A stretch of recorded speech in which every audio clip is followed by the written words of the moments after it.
Muy bien, buenas tardes, bienvenidos a otro capítulo, de hecho el capítulo final, ¿verdad? Del IT Esencial. Hoy vamos a ver las características que reúne un profesional de TI, ¿verdad? Y los aspectos que debe cubrir.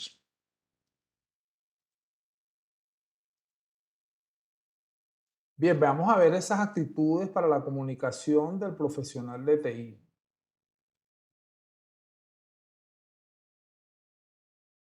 Relación entre las habilidades comunicativas y la resolución de problemas. Para llevar a cabo la solución de problemas en una computadora, debe obtener los detalles del problema del cliente. La mayoría de las personas que necesitan que les reparen un problema de PC probablemente estén estresadas. Si establece una comunicación cordial con el cliente, es posible que lo ayude a que se relaje un poco. Si el cliente está relajado, es más probable que pueda proporcionar la información que necesita para determinar el origen del problema y así poder repararlo. Si habla con el cliente en persona, este puede ver su lenguaje corporal. Si habla con un cliente por teléfono, ese cliente puede escuchar su tono e inflexión. Los clientes también pueden darse cuenta si sonríe al hablar con ellos por teléfono. Muchos técnicos de centro de atención telefónica poseen un espejo en el escritorio para ver sus expresiones faciales. Saber relacionar y comprender. Acá tenemos entonces algunas reglas y definiciones. Conocer. Llame a su cliente por su nombre. Pregúntele cómo prefiere que lo llame. Ejemplo. Por ejemplo, si un cliente es la señora Johnson, pregúntele si quiere que le llame así. Quizás le diga que sí o quizás le diga su nombre de pila. Siempre utilice solo el nombre preferido por el cliente. Relacional. Cree una conexión de uno a uno entre usted y su cliente. Por ejemplo, busque algo que tenga en común sin brindar demasiada información. Si oye a un perro ladrar durante la llamada y usted tiene perro, pregunte brevemente sobre el animal. Si ha tenido que llamar a la asistencia al cliente por su propia computadora, mencione que sabe lo frustrante que es y que hará todo lo posible para ayudar. No pierda el control de la llamada. Comprender. Determina el nivel de conocimiento del cliente sobre la computadora para comunicarse mejor con él. Por ejemplo, el cliente principiante con la computadora probablemente no conozca toda la jerga que usted usa todos los días, por lo cual debe utilizar las palabras más comunes que se le ocurran para describir la situación. Un cliente con más experiencia probablemente conozca parte de la jerga que usted utiliza. Practicar la escucha activa. Permítale al cliente que le cuente toda la historia del problema. Durante el tiempo que el cliente le explica el problema, interrumpa ocasionalmente con alguna pequeña palabra o frase como entiendo o sí. No debe interrumpir al cliente para hacerle una pregunta o para afirmar algo. Escuche atentamente cuando el cliente hable y deje que termine las ideas. Una pregunta abierta por lo general implica información sobre lo que estaba haciendo el cliente, lo que intentaba hacer y por qué se frustran. Después de escuchar al cliente explicar la totalidad del problema, resuma lo que este le acaba de decir. Las preguntas adicionales deben ser preguntas cerradas con un objeto claro y basadas en la información obtenida. Las preguntas cerradas se deben enfocar en obtener información específica. El cliente debe poder responder una pregunta cerrada con un sí simple o no con una respuesta fáctica como Windows 10. Bien, porque una respuesta fáctica nos va a decir exactamente el tamaño del problema, ¿verdad? Bien, vamos a ver una demostración en video de la escucha activa, ¿verdad? Un pequeño resumen.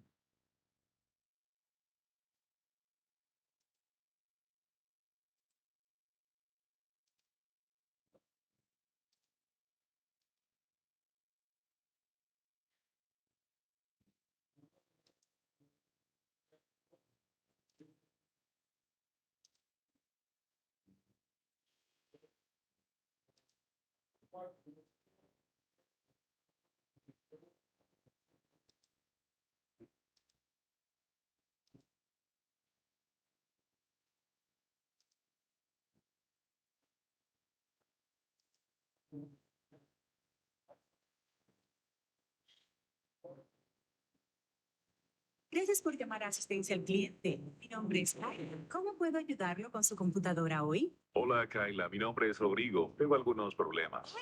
¿Puedo llamarlo Rodrigo? En realidad puede llamarme Rodrigo. Tengo algunos problemas con mi computadora portátil. Bueno, el acceso a Internet desde mi computadora portátil. Quiero decir que a veces puedo acceder, pero parece que no se mantiene conectado. He revisado todas las conexiones que entran en la casa. Mi proveedor de Internet dice que el problema no está en su terminal. Bueno, Rodrigo, esto podría tener muchos motivos. Es posible que ni siquiera sea un problema con la computadora portátil. ¿Has revisado el módem? Como le dije, Kaila lo revisaron y dijeron que no es un problema en su terminal. El modem y el router están bien. Puedo acceder a Internet, pero Entonces el proveedor de Internet ya determinó que el problema no está relacionado con ellos. claro, puedo acceder a Internet, pero simplemente no permanece conectado. Por eso estoy llamando.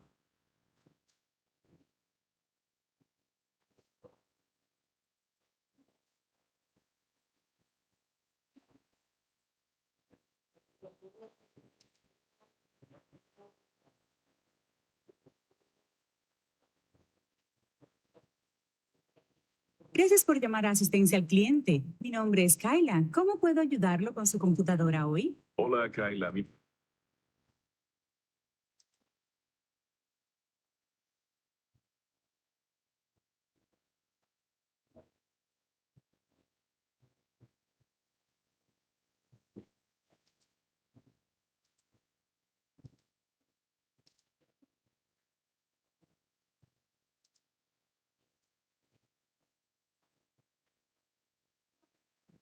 Gracias por llamar a asistencia al cliente. Mi nombre es Kyla. ¿Cómo puedo ayudarlo con su computadora hoy?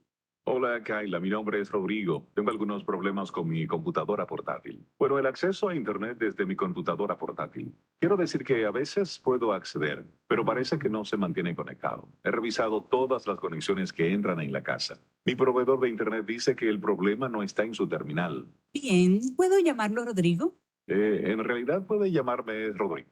Bien, Rodri, parece que considera que este problema de conexión intermitente está en la computadora portátil y no en el módem o el router. ¿Y su proveedor de Internet determinó que el problema no está en la terminal? Sí, es exactamente correcto, Kaila. Tengo algunas ideas de lo que podría estar ocurriendo con su computadora portátil. Por lo tanto, si le parece bien, podemos recurrir a la opción más fácil primero. ¿Qué le parece? Me parece bien. Gracias, Kaila.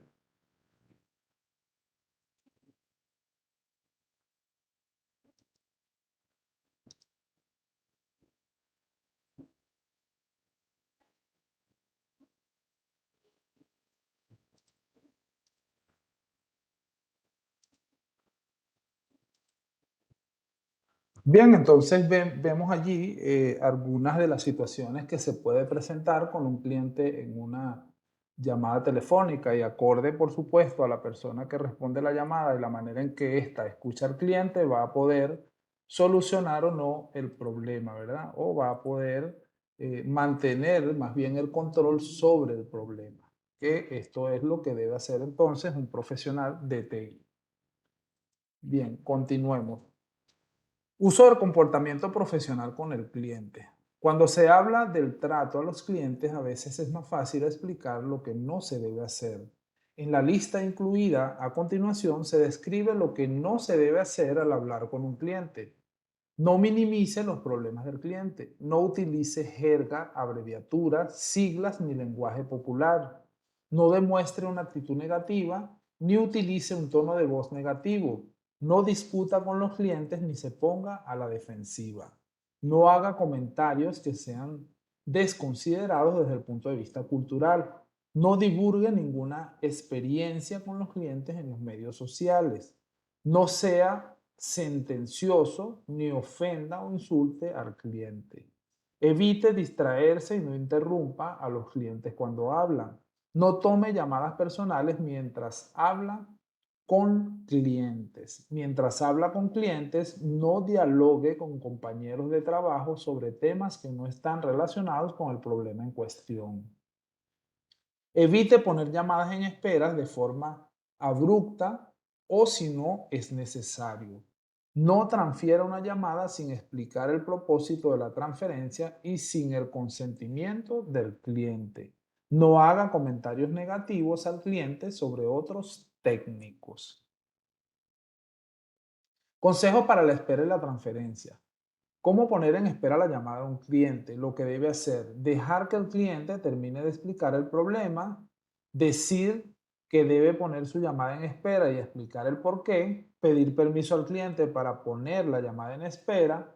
Cuando el cliente acepte, agradézcale y explíquele que espere regresar en solo unos minutos. Explicar lo que hará durante ese tiempo. Si luego de poner la llamada en espera demora más tiempo en volver al cliente que lo está esperando, retomar rápidamente la llamada para explicar la situación al cliente. Agradecer siempre al cliente por su paciencia mientras trabaja para solucionar el problema. Lo que no debe hacer, interrumpir al cliente, poner a un cliente en espera sin una explicación, poner al cliente en espera sin su consentimiento, suponer que su tiempo es más valioso que el tiempo del cliente. ¿Cómo transferir una llamada? Lo que debe hacer, dejar que el cliente termine de explicar el problema, decir, debo transferir la llamada y explicar la razón. Para ello, decirle al cliente el nombre y el número de la persona con la que se comunicarán, pedir permiso al cliente para transferir la llamada, cuando el cliente acepte, agradecerle y comenzar la transferencia. Informar al técnico que recibirá la llamada, su nombre, el número del ticket y el nombre del cliente. Lo que no debe hacer, interrumpir al cliente, transferir la llamada sin una explicación, transferir la llamada sin el consentimiento del cliente, suponer que su tiempo es más valioso que el tiempo del cliente.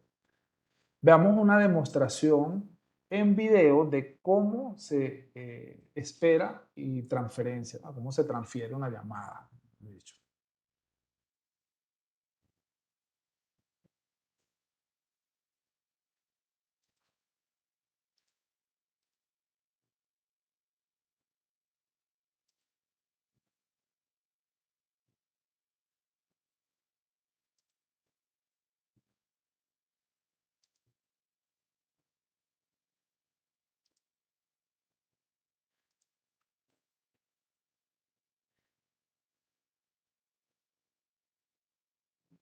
Gracias por llamar a asistencia al cliente. Mi nombre es Kyla. ¿Cómo puedo ayudarlo con su computadora hoy? Hola, Kyla. Mi nombre es Beth.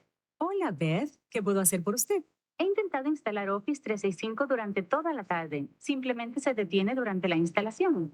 ¿Sabe si está en pausa? A veces debe esperar un poco durante la instalación. Eso es lo que también pensé, pero en realidad lo dejé más de una hora. Y cuando volví, seguía detenido y no había progresado en absoluto. Parece demasiado tiempo para una pausa, ¿no cree? Bueno, probablemente sea demasiado para una pausa. Espere. Kyla, hola. ¿Qué pasó? Hola, Beth. Voy a transferirla ahora. Espere. Kyla, esta es una locura. Hola, Hola. ¿Quién es? ¿Dónde está Kyla? soy Paul. ¿Quién es? Soy Beth. Estaba hablando con Kyla y me dijo que tenía que transferirme. Hola, Beth. ¿En qué puedo ayudarla hoy? Kyla no le explicó mi problema.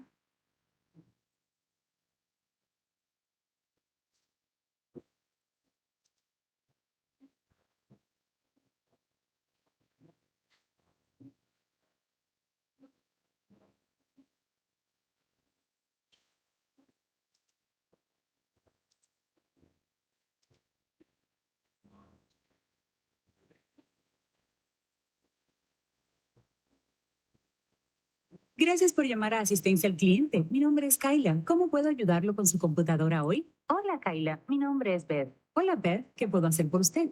He intentado instalar Office 365 durante toda la tarde. Simplemente se detiene durante la instalación. ¿Sabe si está en pausa? A veces debe esperar un poco durante la instalación. Eso es lo que también pensé, pero en realidad lo dejé más de una hora y cuando volví seguía detenido y no había progresado en absoluto. Parece demasiado tiempo para una pausa, ¿no cree? Bueno, probablemente sea demasiado para una pausa. Quisiera transferirla a otro técnico que esté más familiarizado con este tipo de problema. Tendré que ponerla en espera durante probablemente menos de un minuto para poder hablar con él primero. ¿Le parece bien? Sí, gracias.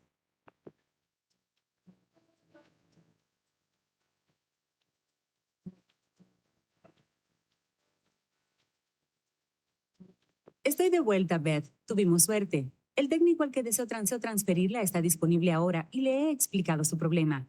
Su nombre es Paul. Bueno, en caso de que se corte, su interno es 825. ¿Le parece bien que la transfiera ahora? Sí, está bien. Bueno, gracias por llamar a asistencia al cliente hoy, Beth. La transferiré ahora.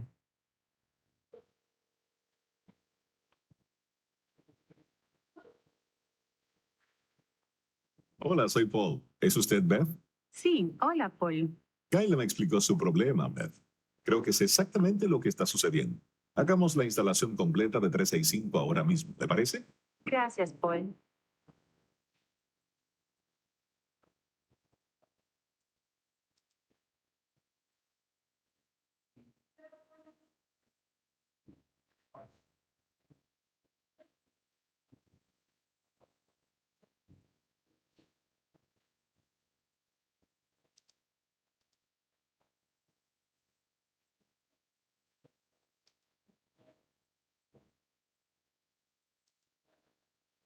Bien, procedimientos entonces para transferir una llamada, ¿verdad?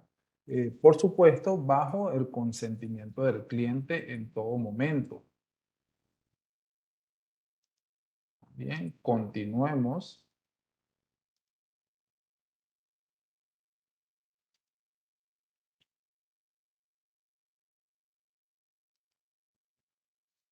¿Cómo mantener al cliente concentrado?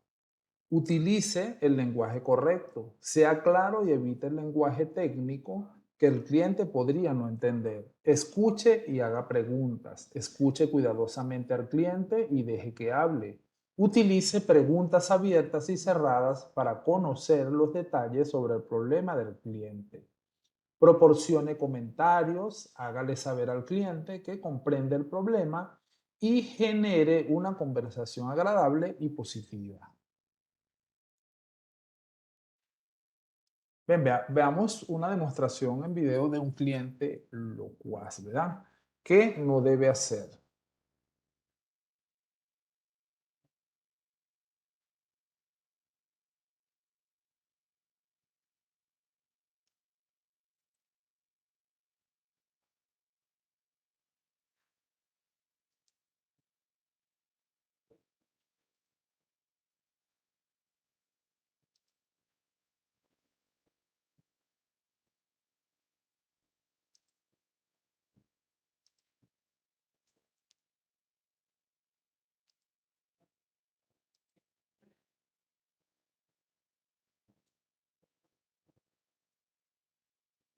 Gracias por llamar a asistencia al cliente. Mi nombre es Lee. ¿Cuál es el problema en su computadora? Hola, Lee. El nombre de mi difunto esposo era Lee. Ah, qué coincidencia agradable. Apuesto que ustedes hubieran llevado muy bien. Pensé que era un hombre maravilloso. ¿Cómo se llama usted? Oh, soy tan tonta. Soy Laila. Llámeme Laila. Bueno, bien, Laila. Realmente espero que esté teniendo un lindo día a pesar del problema en su computadora. Bueno, ¿sabe qué? Al margen de los problemas de la computadora, tengo un gran día. Mis hijos vienen esta noche a casa después de la facultad y mañana iremos de picnic. Mi trabajo es preparar mi selecto pan de maíz. ¿Le gusta el pan de maíz? No hay nada mejor que el pan de maíz casero. Apuesto a que el suyo es el mejor del mundo. No creo que me dé su receta selecta, ¿no? Lo siento, Lee. Aún no se le he dado ni a mis propios hijos.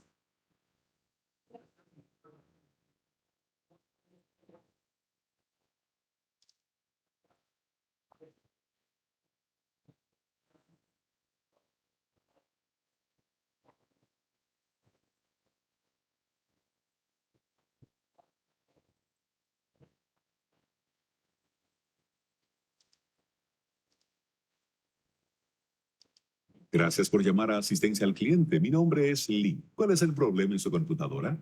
Hola, Lee. El nombre de mi difunto esposo era Lee. Qué coincidencia agradable. Apuesto a que ustedes se hubieran llevado muy bien. Parece que era un hombre maravilloso. ¿Cómo se llama usted? Ah, soy tan tonta. Soy Laila. Llámeme Laila. Muy bien, Laila. Simplemente voy a hacerle algunas preguntas rápidas sobre su computadora para que podamos descartar posibles causas del problema. Me parece bien, Lee. Espero poder responder las preguntas. Bueno, veo en su registro que tiene una computadora portátil HP de 3 años de antigüedad. ¿Es aún correcto? Sí, es la única. ¿Aún funciona con Microsoft Windows 8? Sí, no la he actualizado a la versión más nueva, aunque mis hijos dicen que debo hacerlo. Bueno, por un contrato de servicio con Software. Una vez que hayamos resuelto el problema inmediato, me gustaría guiarla para que realice esa actualización si así lo desea. Oh, me parece bien, Lee.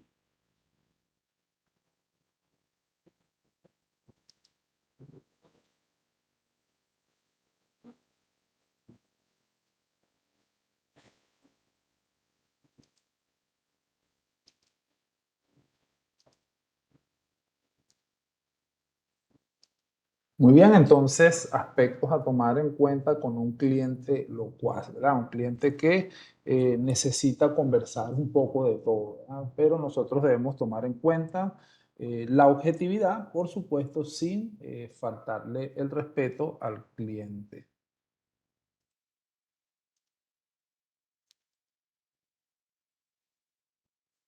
Vamos a ver entonces una demostración en video de un cliente, pero esta vez un cliente descortés.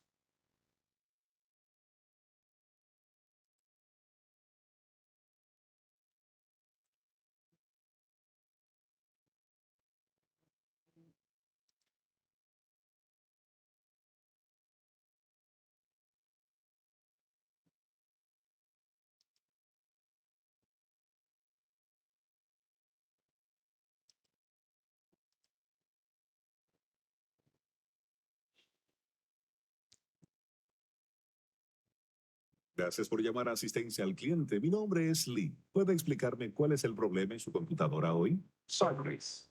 Hola, Chris. ¿Cuál es el problema? Bueno, pensé que sería obvio, pero parece que no. Mi computadora no funciona. Si no, ¿por qué estaría llamando? ¿Perdón? El registro dice que tiene una... Sí, tengo una verdad. Si escuché que dijo, ya empezamos, así que desearía que me transfiera con Rebeca ahora, ya mismo. ¿Está disponible Rebeca? No sé. Acaba de ponerme en espera.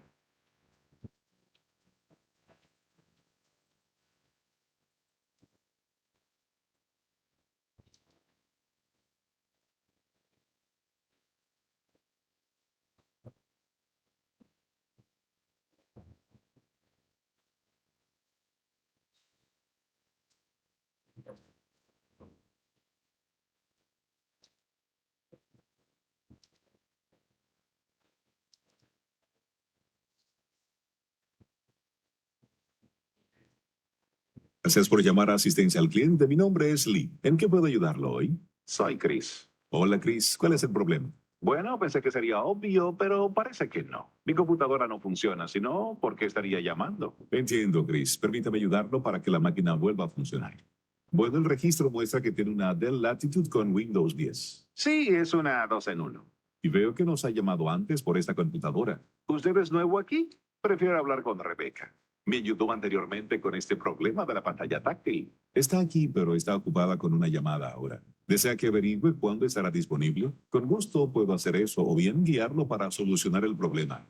Está bien, no quiero esperar. Perfecto, Chris. Resolvamos este problema lo más rápido posible.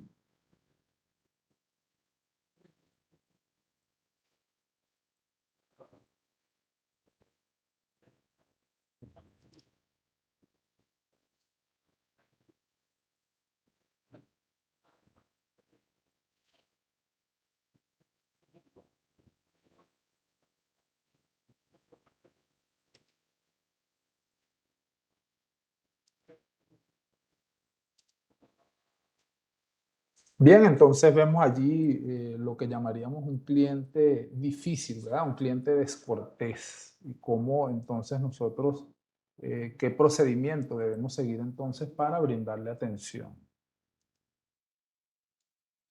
Seguimos entonces con cliente. Ahora vamos a ver un cliente entendido en la materia, ¿verdad? Un cliente que tiene conocimientos.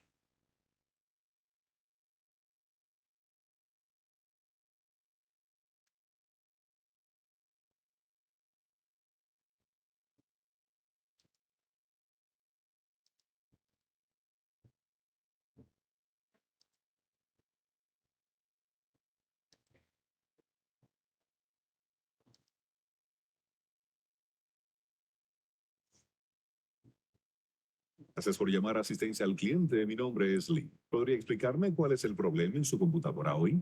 Hola, Lee. Soy Claire. Tengo una computadora portátil Lenovo de un año con Windows 10. Fui a la ayuda en línea de Microsoft para ver si podía solucionar el problema con la CPU. De repente se ejecuta a casi el 100% todo el tiempo. Bien. Bueno, necesitaré que me brinde un poco de información en primer lugar. ¿Es una PC? ¿Qué? Sí, le dije. ¿Funciona con Windows? Sí, Windows 10, ya se lo dije. Solo necesito cargar esta información en el sistema. Tengo una cuenta de servicio con ustedes. Ingresé mi número de cuenta cuando llamé. Ya debería contar con esta información. Lee, necesito hablar con un técnico más experimentado. Señor, tenemos un proceso que debo respetar. Lee, en primer lugar, soy una mujer, así que no me trate de señor. En segundo lugar, está claro que sé más sobre computadoras portátiles que usted. Quiero hablar con el gerente ahora.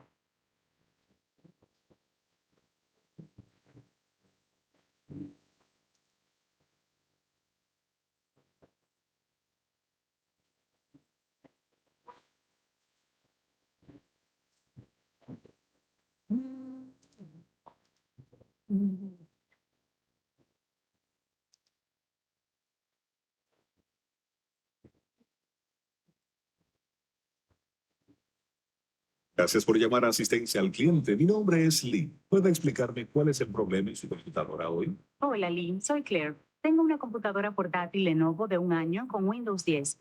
Fui a la ayuda en línea de Microsoft para ver si podía solucionar el problema con la CPU. De repente se ejecuta a casi el 100% todo el tiempo. Entiendo. Permítame obtener un poco de información sobre usted. En primer lugar, ¿puedo llamarla Claire? Sí, Gracias, Claire. Es posible que deba transferirla a un técnico de nivel 2 y quiero estar seguro de que tiene lo que necesitan para no hacerla perder tiempo. gracias, Lee. Bien, tengo su registro. Parece que su computadora no ha tenido problemas hasta ahora, ¿es correcto? Sí, Y cuando fue a la ayuda en línea de Microsoft, no pude encontrar ninguna razón obvia para que la CPU no funcione, ¿es correcto? correcto. Muy bien, gracias por su paciencia, Claire. Voy a transferirla con Miriam. Ella es una técnica de nivel 2 y estoy seguro de que podrá ayudarlo. ¿Hay algo más que pueda hacer por usted hoy? No, gracias, Lee. Lee. Ha sido muy útil.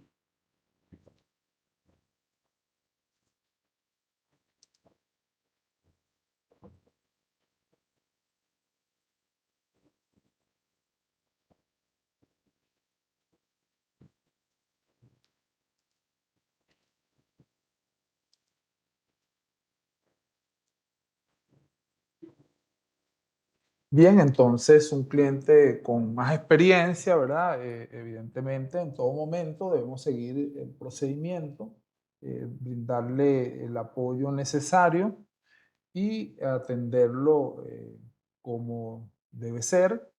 Y por supuesto, si no tenemos entonces dominio de ese problema o ese problema ya está a otro nivel, simplemente lo escalamos a un nivel, por supuesto, bajo consentimiento del cliente.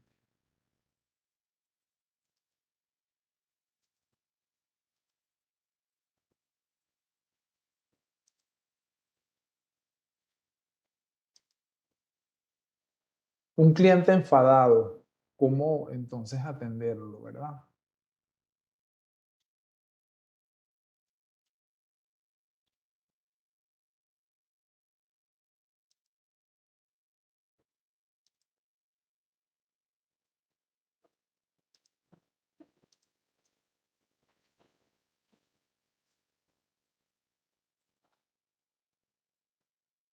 Gracias por llamar a asistencia al cliente. ¿Cómo puedo ayudarlo con su computadora hoy? Hola, Kyla. Mi nombre es Bárbara y estuve esperando en línea un largo rato. ¿Qué están haciendo ahí? De algún modo, mi novela quedó atrapada en la computadora. Es el trabajo de mi vida y no puedo acceder a él. ¿Qué estaba haciendo la última vez que apagó su computadora? Estaba en la casa de mi hermana cuidando a sus hijos. Nunca les dice que no a esos niños. Estaba haciendo algunos cambios en el manuscrito, pero tuve que prepararles el almuerzo. Volví a mi computadora portátil y encontré la tapa cerrada, manchada con mantequilla de cacahuate. Entonces, parece que algunos deditos sucios tuvieron acceso no autorizado a su computadora. ¿Le parece? Solo hay 2 niños, pero es como si fueran 5. Nunca más cuidaré a esos mocosos. Todavía encuentro pedacitos de mantequilla entre las teclas. ¿Qué van a hacer al respecto? Sinceramente, parece ser un problema para un técnico más experimentado.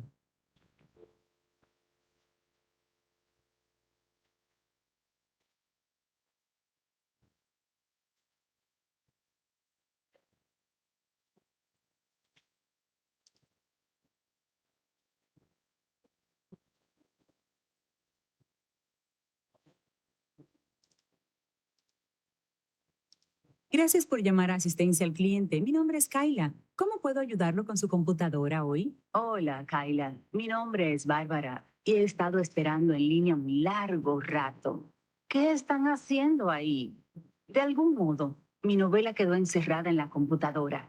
Es el trabajo de mi vida y no puedo acceder a él. Lamento que haya tenido que esperar. ¿Puede decirme qué estaba haciendo la última vez que apagó su computadora? Posiblemente ese sea el verdadero problema. No apagué mi computadora. Fue así. Estaba en la casa de mi hermana cuidando a sus hijos. Nunca les dice que no a esos niños. Estaba haciendo algunos cambios en el manuscrito, pero tuve que dejarlo para prepararles el almuerzo. Volví a mi computadora portátil y encontré la tapa cerrada, manchada con mantequilla de cacahuate. Entiendo. Debe ser muy frustrante. ¿Puede decirme qué puede hacer ahora en la computadora? Por ejemplo, ¿puede iniciar sesión? Sorprendentemente, puedo. Es una muy buena señal.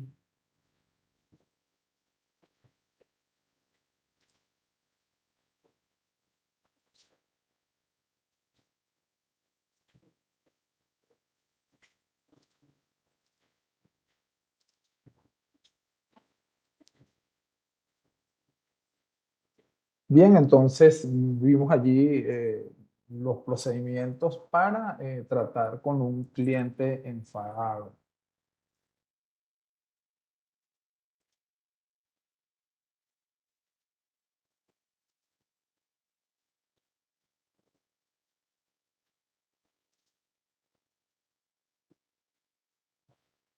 Veamos ahora un cliente inexperto, cómo tratar con él, ¿verdad?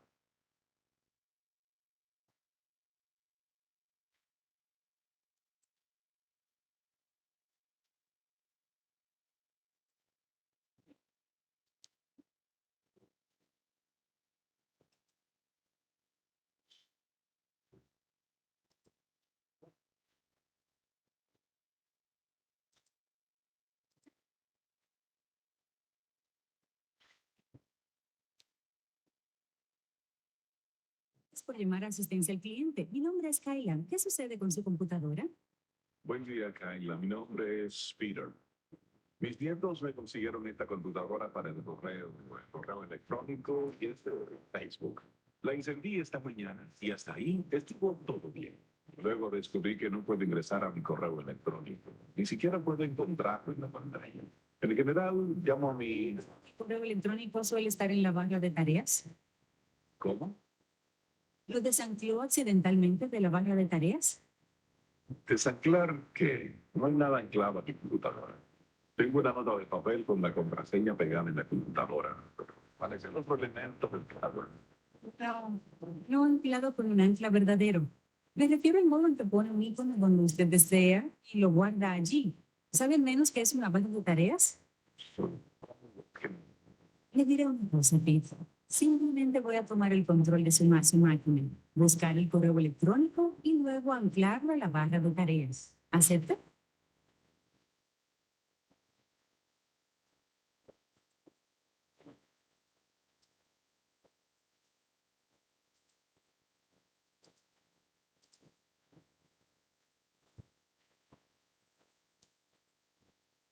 Gracias por llamar a asistencia al cliente. Mi nombre es Kyla. ¿En qué puedo ayudarlo hoy? Buen día, Kyla. Mi nombre es Peter. Mis nietos me consiguieron esta computadora para el correo, el correo electrónico y ese Facebook. La encendí esta mañana y hasta ahí estuvo todo bien. Pero luego descubrí que no puedo ingresar a mi correo electrónico. Ni siquiera puedo encontrarlo en la pantalla. En general, llamo a uno de mis nietos para que me ayuden, pero están todos en la escuela. Entiendo. ¿Puedo llamarlo Peter? Sí, está bien, Kyla. Gracias, Peter. Tengo algunas ideas sobre la posible causa de este problema. Me gustaría preguntarle si acepta que yo tome el control de su computadora de manera remota. ¿Puede hacerlo? Como ha firmado un contrato de asistencia al cliente con nosotros, tenemos un programa que nos permite lograr el control de su computadora mientras mantenemos una llamada juntos. Pero si prefiere que no use este programa, puedo guiarlo para que solucione el problema. Esa es su entera discreción. Creo que esto avanzará mucho más rápido si Dosy toma el mando. Genial. Comencemos.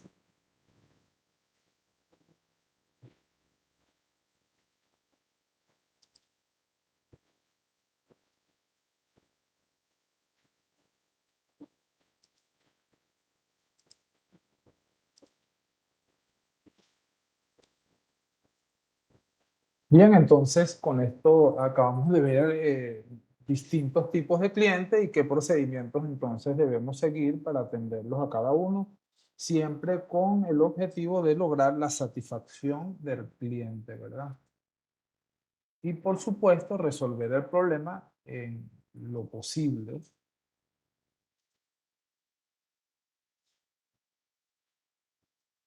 Bien, vamos a ver procedimientos operativos.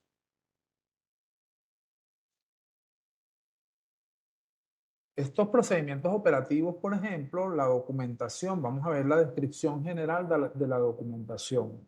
Entre los propósitos de la documentación se incluyen los siguientes: proporcionar descripciones sobre cómo funcionan los productos, el software, el hardware, mediante el uso de diagramas, descripciones, páginas, manuales y artículos de bases de conocimientos. Estandarizar procedimientos y prácticas para que puedan repetirse con precisión en el futuro. Establecer reglas y restricciones sobre el uso de los activos de la organización, incluidas las políticas de uso aceptables de Internet, la red y la computadora.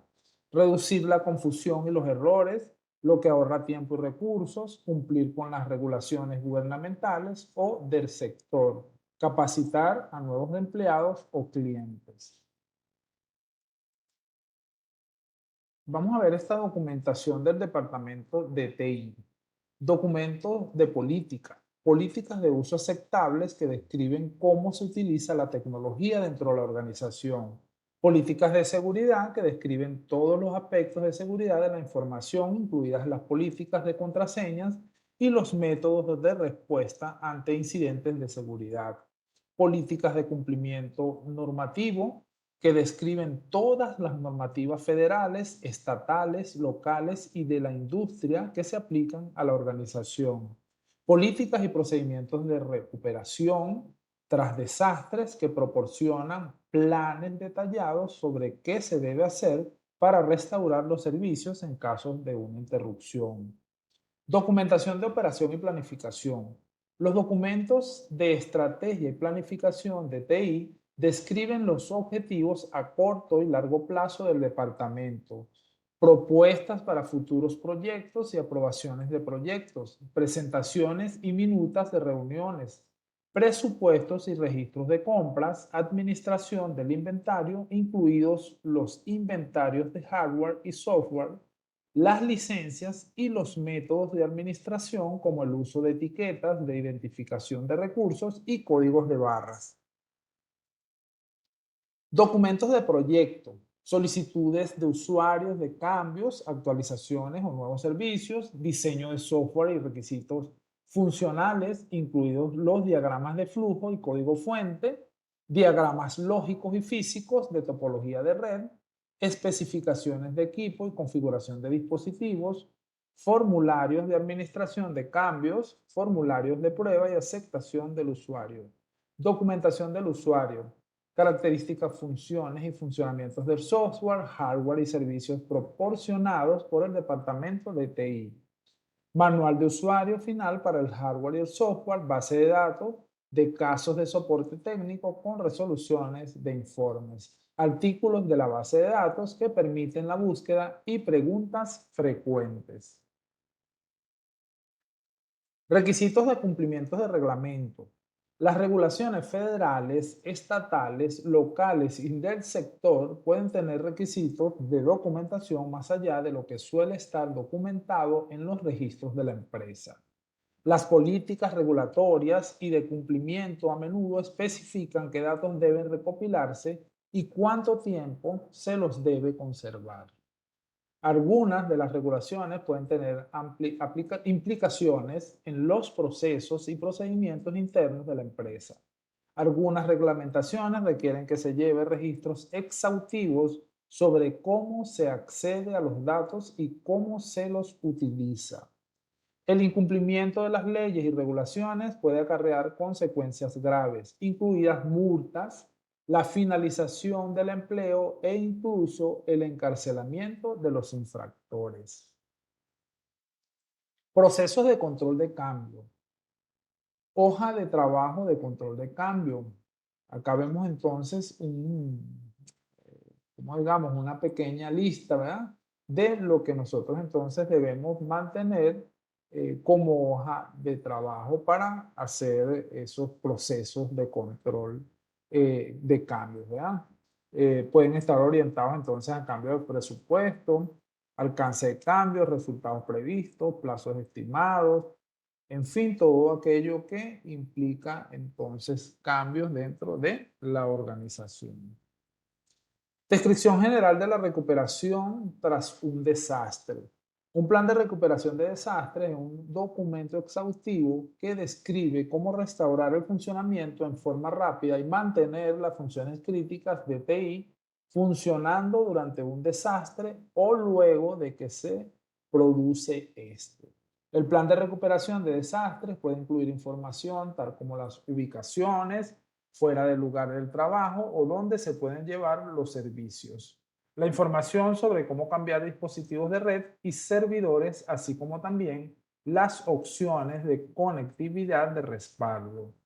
Inclusive puede que algunos servicios necesiten estar disponibles durante el desastre a fin de proporcionar información al personal de TI y actualizaciones a otros miembros de la organización. Entre los servicios que podrían ser necesarios durante un desastre o inmediatamente después se incluyen servicios web y conectividad a Internet, almacenes de datos y archivos de respaldo, directorios y servicios de autenticación, servidores de aplicaciones y bases de datos, teléfono, correo electrónico y otros servicios de comunicación.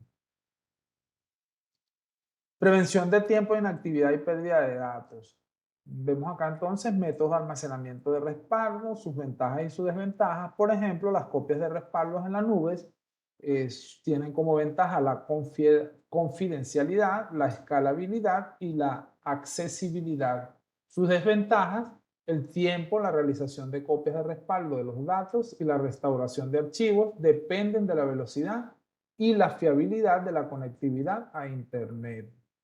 Y por el otro lado tenemos las copias de respaldo en local, cuyas ventajas son control local de los datos, residen los archivos de datos y quién tiene acceso a ellos, la accesibilidad en caso de un desastre que afecta la conectividad de la red, es posible que los medios de respaldo almacenados localmente sean más accesibles. Velocidad de restauración de archivos, los tiempos de restauración de medios conectados en forma local suelen ser más rápidos que a través de Internet. Y las desventajas son la escalabilidad. Mantener copias de respaldo locales suele y requiere la intervención manual y el manejo de los medios. Los medios en sí tienen limitaciones de almacenamiento que pueden provocar problemas a medida que aumentan los tamaños de los archivos de datos. Requisitos de almacenamiento fuera del sitio, protección contra incendios y controles ambientales. Elementos de un plan de recuperación tras un desastre. Existen 5 etapas principales para crear e implementar un plan de recuperación de desastres. La etapa número 1 serían las estrategias para recuperación del diseño de la red. La etapa número 2, inventario y documentación. La etapa número 3, la verificación. La etapa número 4, aprobación e implementación. Y la 5, o etapa 5, sería la revisión. Veamos ahora consideraciones éticas y legales. Consideraciones éticas y legales en TI. Respeten a los clientes, así como a su propiedad. Las PC y los monitores son propiedad, pero también se consideran propiedad a la información o los datos de los que posiblemente se puede acceder. Por ejemplo, correos electrónicos, listas de teléfonos y listas de contacto, registros o datos en la PC, copias impresas de archivos, información o datos que se dejaron en un escritorio. Información de identificación personal. Ejemplo de P2. Incluyen, pero no están limitados a nombres como nombre completo, nombre de soltera de la madre o alias, números de identificación personales como el número de seguro social, SSN, el número de pasaporte, el número de licencia de conducir, el número de identificación del contribuyente, o el número de la cuenta financiera o la tarjeta de crédito, información de domicilio como la calle o la dirección de correo electrónico, características personales, incluidas imágenes fotográficas, especialmente de la cara o de otras características de identificación, las huellas digitales, la escritura u otros datos biométricos, por ejemplo, escaneo de la retina, firma de voz, geometría facial.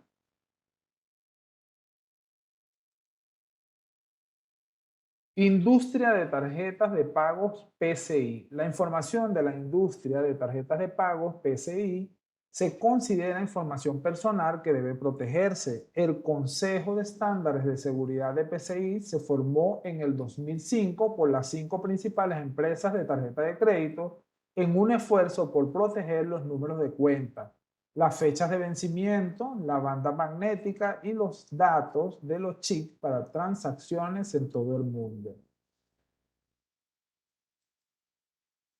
Información confidencial sobre la salud, PHI. La información confidencial sobre la salud, PHI, es otra forma de P2 que debe protegerse. La PHI incluye nombres de pacientes, direcciones, fechas de visitas, números de teléfonos y fax y direcciones de correo electrónico. Con el paso de registros de copia en papel a registros electrónicos también se regula la información electrónica confidencial sobre la salud EPHI. Las sanciones por violaciones de PHI y EPHI son muy serias y están reguladas por la Ley de Portabilidad y Responsabilidad del Seguro Médico HIPAA. Consideraciones legales en TI. Las leyes en los diferentes países y jurisdicciones legales varían, pero por lo general acciones como las que se describen a continuación se consideran ilegales. No se permite modificar las configuraciones de hardware o software del sistema sin el consentimiento del cliente. No se permite acceder a las cuentas, los archivos privados o los mensajes de correo electrónico de un cliente o de un compañero de trabajo sin su consentimiento. No se permite instalar copias o compartir contenido digital, incluso software, música, texto, imágenes y videos, ya que esto viola los acuerdos de copyright de software o la ley aplicable. Las leyes de copyright y marcas comerciales varían entre estados, países y regiones. No se permite utilizar los recursos de TI de la empresa de un cliente con fines comerciales. No se permite facilitar recursos de TI de un cliente a usuarios no autorizados. No se permite utilizar intencionalmente los recursos de la empresa de un cliente para actividades ilegales. Generalmente el uso delictivo ilegal incluye obscenidad, pornografía infantil, amenaza, acoso, violación de copyright, violación de marca comercial de universidad, difamación, robo, robo de identidad y acceso no autorizado. No se permite compartir información confidencial del cliente. Se debe mantener la confidencialidad de estos datos. Licencias. Es ilegal utilizar el software con licencia sin la licencia correspondiente. Un ejemplo de licencia de software personal es un contrato de licencia de usuario final EULA. Una licencia empresarial es una licencia de software mantenida por una empresa para el uso de sus empleados. La licencia de código abierto es una licencia de copyright para el software que permite que los desarrolladores modifiquen y compartan el código fuente que ejecuta el software.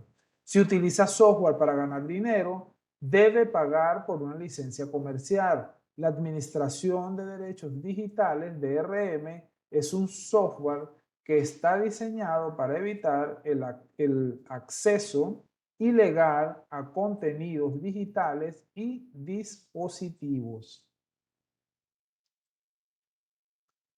Informática forense. En el transcurso de una investigación criminal es posible que se necesite recopilar y analizar datos de sistemas de computación, redes, comunicaciones inalámbricas y dispositivos de almacenamiento. El acto de recopilar y analizar datos para este propósito se denomina informática forense. El proceso de informática forense abarca tanto las leyes de TI como leyes específicas para asegurar que los datos recopilados se admitan como evidencia en un tribunal. Datos recopilados de informática forense. Durante los procedimientos de informática forense se recopilan dos tipos de datos. Datos persistentes son los datos que almacenan en una unidad local como un disco duro interno o externo o una unidad óptica. Estos datos se conservan cuando se apaga la PC. Y los datos volátiles, la RAM, la caché y los registros contienen datos volátiles. Los datos en tránsito entre un medio de almacenamiento y una CPU también son datos volátiles. Si está informando actividades ilegales o forma parte de un equipo de respuesta a incidentes, es importante saber capturar estos datos ya que desaparecen apenas se apaga la computadora.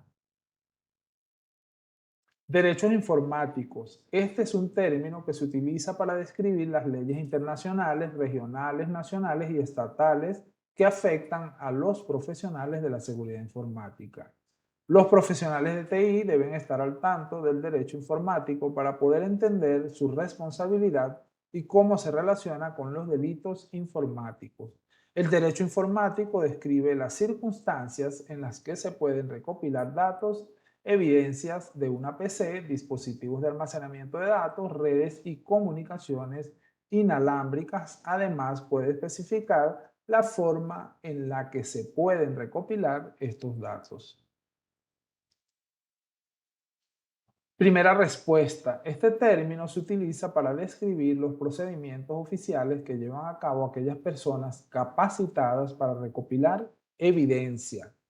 Las tareas administrativas de rutina pueden afectar el proceso forense. Es posible que sea usted quien descubra la actividad ilegal en una computadora o una red. No apague la computadora.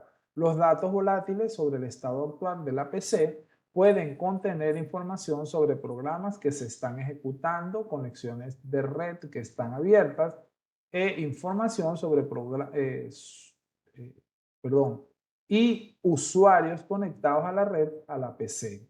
Estos datos permiten establecer un cronograma lógico del incidente de seguridad. Además, puede ayudar a identificar a los responsables de la actividad ilegal. Conozca la política de la empresa con respecto a los delitos informáticos, sepa a quién llamar, qué hacer y lo que es igual de importante, sepa lo que no hay que hacer. Documentación. Si detecta una actividad ilegal en una computadora o una red en la que está trabajando, como mínimo, documente lo siguiente. Razón inicial por la que se accesó a la PC o la red, hora y fecha, periféricos conectados a la PC, todas las conexiones de red, área física en la que se encuentra la PC, material ilegal que se encontró, actividad ilegal que se observó o que sospeche que ocurrió, procedimientos que ejecutó en la PC o la red. Cadena de custodia. Para probar la cadena de custodia, los equipos de primera respuesta siguen procedimientos de registros establecidos para hacer un seguimiento de la evidencia recopilada. Además, estos procedimientos evitan que se altere la evidencia y de esta forma se asegura su integridad. Incorpore procedimientos de informática forense en su enfoque para la seguridad de PC y red. Así logrará asegurar la integridad de los datos. Estos procedimientos lo ayudan a capturar los datos necesarios en caso de que se produzca una infracción en una red. Asegurar la viabilidad y la integridad de los datos capturados lo ayuda a acusar al intruso. Técnicos de centros de atención telefónica. Centros de atención telefónica. Un entorno de centros de llamada está organizado y es profesional. Los clientes llaman para obtener ayuda en relación a la computadora. El flujo de trabajo de un centro de atención telefónica comienza con llamadas de clientes que se muestran en un marcador de llamadas. Los técnicos de nivel 1 responden estas llamadas en el orden en que éstas entran. El problema se escala a un técnico de nivel 2. Si el técnico de nivel 1 no lo puede resolver, el técnico debe brindar el nivel de soporte que se describe en el acuerdo de nivel de servicio SLA del cliente. Las computadoras de los centros de atención telefónica tienen soporte de software que los técnicos utilizan para administrar muchas de sus funciones laborales. Registros de seguimiento de incidentes, registros de información de contacto, investigación de información del producto, ejecución de utilidades de diagnósticos, investigación de una base de conocimientos, recopilación de comentarios de clientes.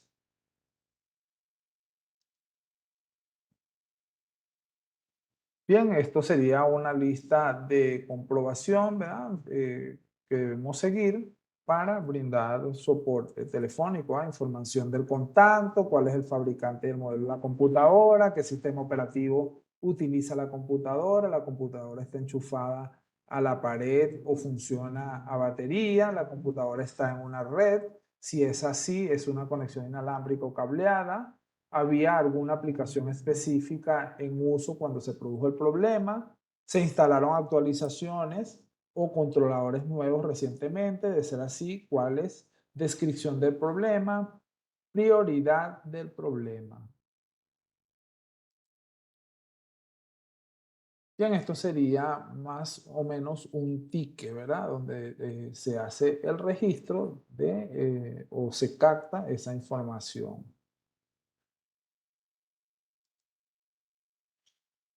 Veamos un ejemplo de script, ¿verdad? Un script es un archivo de texto simple escrito en lenguajes de secuencia de comandos para automatizar los procesos y las tareas en diversos sistemas operativos. Se puede utilizar un archivo de script para automatizar el proceso de realizar una copia de respaldo de los datos de un cliente o ejecutar una lista de diagnósticos estándares en una computadora dañada.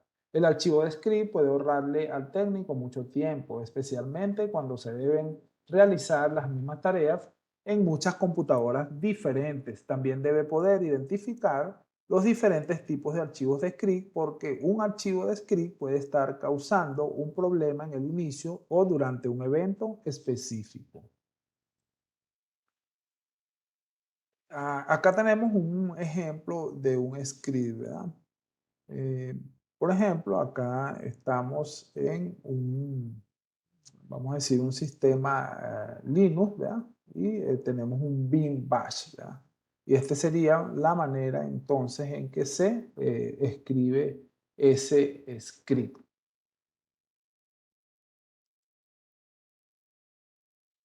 Los lenguajes de script, archivos bash de Windows, ¿verdad? Los .bash son script, ¿verdad? PowerShell son .ps1, secuencias de comandos del shell de Linux, .sh,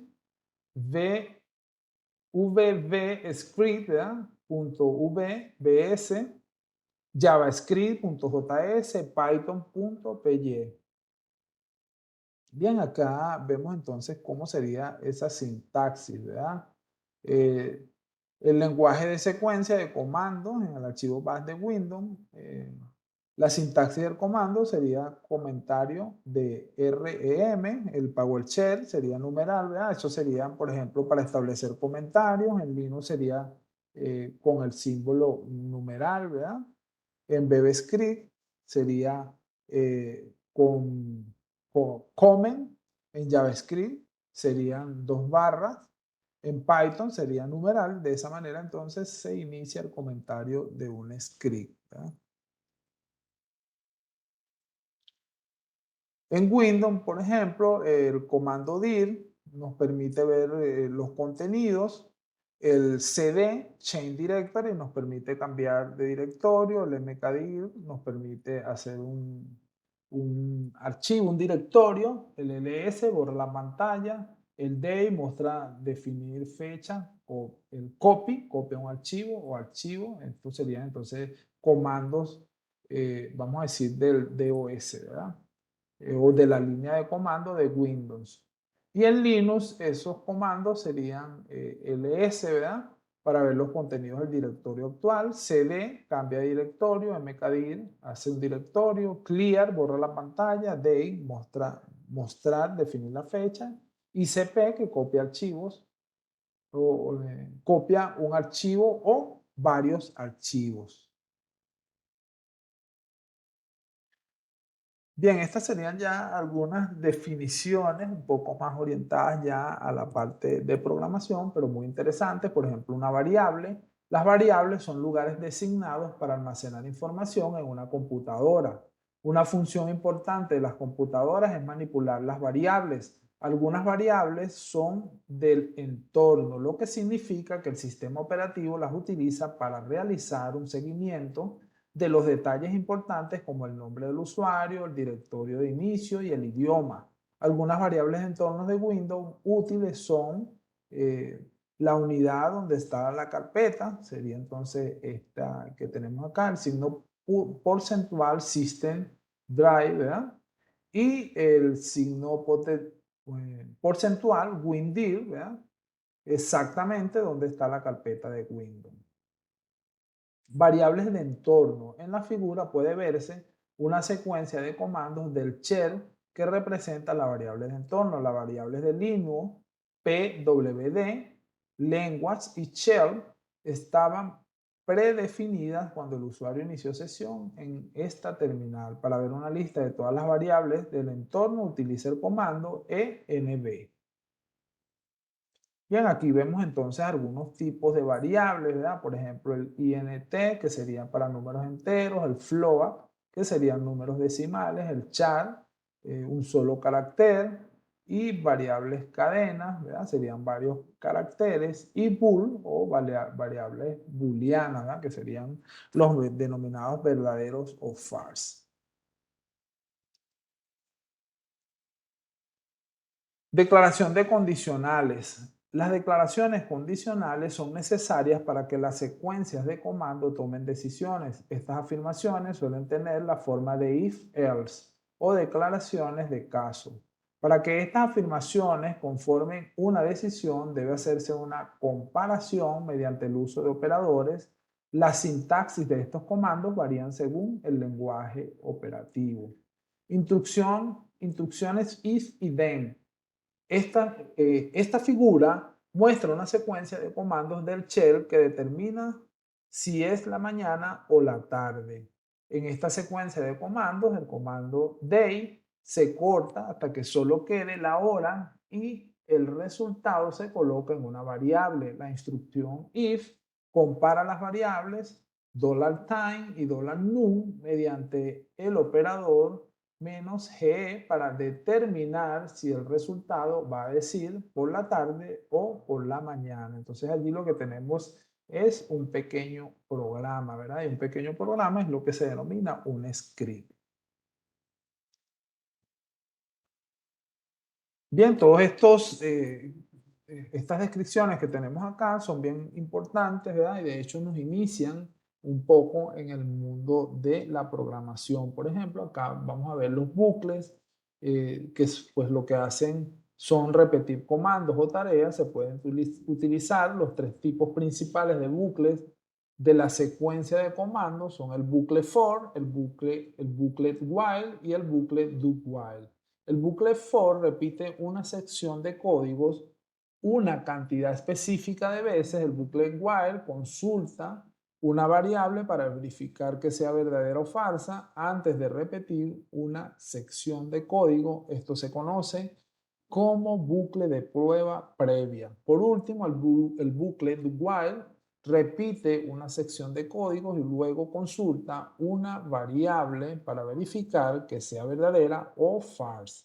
Esto se conoce como bucle de prueba posterior. Y aquí entonces tenemos la explicación de cada bucle. Por ejemplo, el bucle for, esta figura muestra una secuencia de comandos de shell que generan 5 números binarios, ¿verdad? En esta secuencia de comandos, el bucle for repite una secuencia exactamente 5 veces. La variable number1 se genera de manera aleatoria para estar entre 0 y 255. La variable number2 es la eh, conversión binaria del number1. El espacio entre los comandos for y done es opcional en algunos idiomas, pero ayuda a que el programador comprenda qué código contiene el bucle. Booklet write. Esta figura muestra una secuencia de comandos del shell que se ejecuta hasta que un número o seleccionado aleatoriamente sea superior a 8.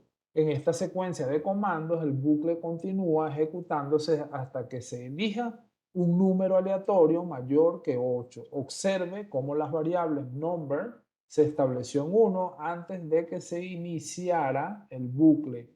Esto fue para evitar que no se superara a la prueba de la siguiente línea, number -LE8. Y el bucle do while, esta figura es una secuencia de comandos de shell que determina si se utiliza una vocal o una consonante. A diferencia de la mayoría de los lenguajes compilados, muchos lenguajes de secuencias de comandos carecen de un bucle do while. En este caso estamos emulando la función posterior a la prueba con una declaración if dentro de un bucle seguido de una declaración break.